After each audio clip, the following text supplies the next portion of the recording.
Happy birthday to you. Happy birthday to you. Happy birthday, dear Jessica.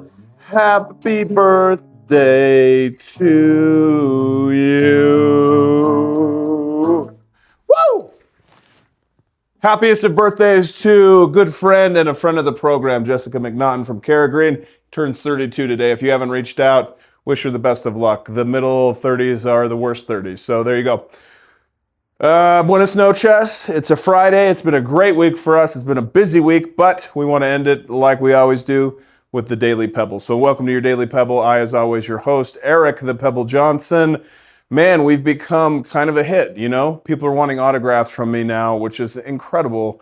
We're selling them on eBay for $1 each. So anyway, cool birthday present for Jessica and a present for us. We had our first round of lighting installed. So for you, Stone Showrooms, you're wanting that next piece, right? So find yourself these fabrication groups that want to partner with you, or if you're a fabricator, you do it on your own, but you put these really cool elements in, and then go find a lighting company that's in the custom space, right? If you're wanting to move up market, and ask them to give you some display lighting. So this is one of our good friends here in Utah that does custom lighting, but turned out really cool, and it really shines a really cool aura of welcoming to the space. So anyway, let's walk you through a little bit. We updated, but we've got some cool stuff. You've seen most everything, but we wanted to show you some new cool stuff that just came in from our factory in Turkey that does all the really cool custom onyx mosaics. So anyway, what? Frank came to say hello. Frank, say hi to everybody. If you guys remember our good friend Frank, he is a big fan of Turkish/Iranian onyx. And if you didn't know, the majority of onyx comes from Iran, which currently has an embargo, so that routes through Turkey. So raw materials come out of Iran, and then they move to the factories in Turkey, they're processed, and then Turkey obviously has open trade with the US. And so that is how you get the majority of the onyx that you see into the US. So anyway, hopefully no government officials are watching, and if so, we get it from Magna, Utah. But here's our new launch colors that we've been pretty excited about. The cool thing with this factory, I think we've talked about it, when you're custom, right, you want to find a factory that can do custom things. So anything you see in here comes off of a design concept, right? If we like a really cool color, we send that to the factory. They create these inspo boards for us, or these samples, and we're able to kind of show those off. So all of these incredibly priced, but we are the only ones in the US with them through the Galleria network. So this is our Persian collection, and we just absolutely love this. But your flowers, your leaves, your basket weaves, just incredible color and clarity, and all of these, right? Amazing onyx pieces, and can be backlit. And honestly, I've seen the pricing in the market for people that do onyx that will remain unnamed. We are much less priced than them, and more better looking, maybe. A couple quick things, and then we are out of here. So big news on pricing front. So we talked about tariffs, how that's impacting you as fabricators. There's a lot of anger and vitriol on the forums, and I'll leave it at that.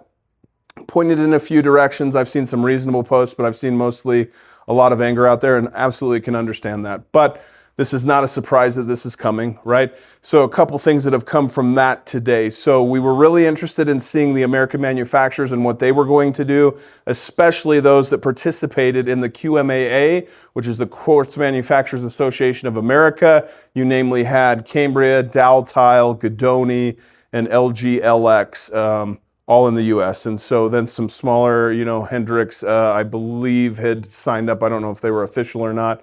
And then a couple other smaller American manufacturers. But the majority of them, the attention's on Cambria and Daltile. Those are your two biggest ones. And both of those gave me public statements today that are shareable. So first one, spoke to Marty Davis particularly. So thanks, Marty, for answering the phone. And Cambria has agreed to hold their pricing for 2026 and 2027. Strong move. I don't know if that changes sentiment from the fabricators, right? There's a lot of negative comments about them especially, but I do think it's a strong play. If you can stabilize pricing, you stand to win some market share. So on a business perspective, I think that's well played. So Marty Davis, thanks for answering my call. Always like to talk, get the information from you directly and share that, with the fabrication community. So they are going to hold pricing for 26 and 27. The opposite of that, and which was a little bit unique for me since I come from the Dow Tile side, Dow Tile also sent out an official letter to the fabrication clients. That's not a typical thing from them, but I think in this urgency, right, for the tariffs, they were compelled to do that, and it showed increases across the board. So 10 to 15%, I think, is what was shared on your imported quartz. You also had stone increases based on tariff and country of origin. And then a little bit of a surprise for me was the raw material costs going up for the American manufactured products. So materials out of Dixon, Tennessee will also see a slight increase. So positioning for that, I understand on Dow's side, they're a gigantic company. I don't think they're trying to run anyone out of business by any means, but I also feel like that positioning for them, the optics and timing, right on the tail, right? But you have two different QMAA participants that have kind of showed two different things, right? Increases from Dow, holding pricing from Cambria. So take that for what it is. It's news and it's newsworthy, so we share it here. Still waiting to hear from Hanstone. So if anyone has a good connection with Hanstone, I'm really interested to hear what they have to say. They were also participatory in the QMAA. Theirs is unique because their manufacturing is in Canada, overseas and Canada. But they announced a closure through Mike Kim, who's their CEO, that they would be closing their regional distribution and operations in the East Coast. So kind of interesting. They get a win with the QMAA petition going through, but they immediately announce a closure of, a major distribution hub. So I don't know what that looks like. So I'd love to talk to Hanstone. I appreciate all the other vendors that have reached out. I still have yet to connect with my friends at Spectrum, which is the Lotta, South Carolina factory. Interested to see what move they're going to make. They were not participatory in the QMAA safeguard. They were the most notable that was not participating in that.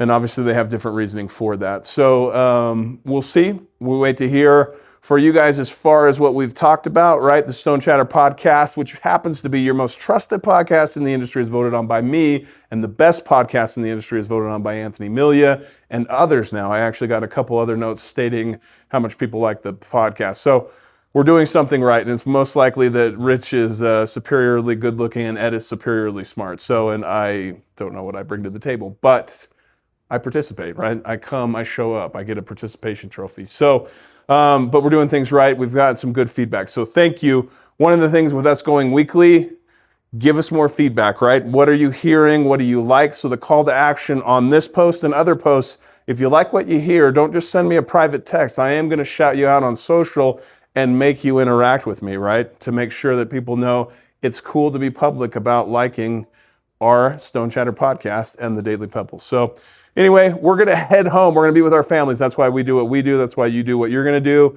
We want you guys to be safe. So any of these methods that you can do to be safer, more profitable, we want to do that, right? Whether it's through any of these associations we have. If you ever need help, I've said this to a few people this week about why we're doing what we're doing. I truly love the industry and I love you guys. It's been my entire career with you, crazy fabricators, right? 22 years going on 23 at this point. I'm here to help. So if you need anything, please reach out. If you don't have my cell, message me on LinkedIn, message me on any of the socials, and I'll get back to you. And we'll get you taken care of. So, and if we can't help you, we'll definitely connect you with someone that can. Last parting words on this is let's have a lot of fun, making a lot of money and helping a lot of people. I did it in reverse. So, buenas noches, mi rockeros. Mi nombre es Eric LePiedra Johnson. Let's get out of here. Love you guys. Namaste.